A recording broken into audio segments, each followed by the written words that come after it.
18 കാവുകളിൽ പ്രസിദ്ധമായ പുതുക്കാട് കുറുമാലിക്കാവ് ഭഗവതി ക്ഷേത്രത്തിലെ കുംഭഭരണി വേല മഹോത്സവം മാർച്ച് 4 നടത്തുമെന്ന് ഭാരവാഹികൾ പുതുക്കാട് വാർത്താ സമ്മേളനത്തിൽ അറിയിച്ചു.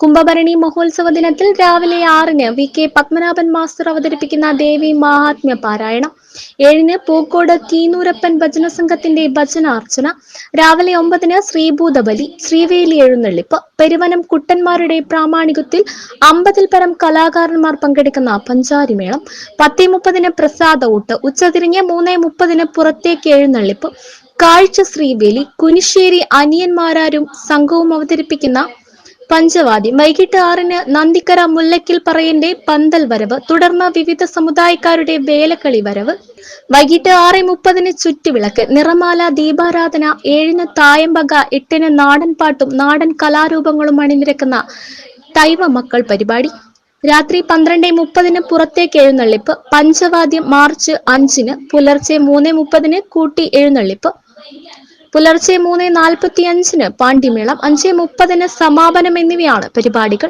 വാർത്താ സമ്മേളനത്തിൽ ഭാരവാഹികളായ KS Nandakumar, Biju Kizhakkoodan, S Mohanan, KK Jayan എന്നിവർ പങ്കെടുത്തു.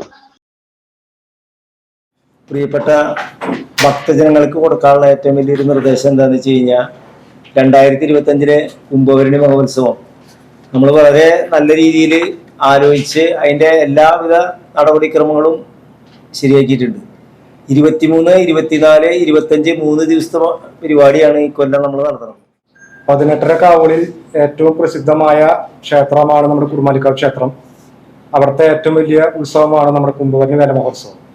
ഈ കുംഭഭരണി വേല മഹോത്സവത്തിൽ 15ഓളം ദേശത്തു നിന്ന് തന്നെ പൂരങ്ങൾ കൊണ്ടുവരുന്നുണ്ട്, ദേശപൂരങ്ങൾ വരുന്നുണ്ട്.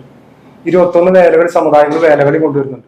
കുറുമാലിക്കാവ് ഭരണി ആഘോഷവുമായി ബന്ധപ്പെട്ട് ഒരുക്കങ്ങളെല്ലാം പൂർത്തിയായിട്ടുണ്ട്. അതിനേക്കാൾ ഉപരി കേരളത്തിലെ തലയെടുപ്പുള്ള ഗജവീരന്മാരെ തന്നെയാണ് ഈ പ്രാവശ്യം നമ്മൾ അണിനിരത്തിയിട്ടുള്ളത്.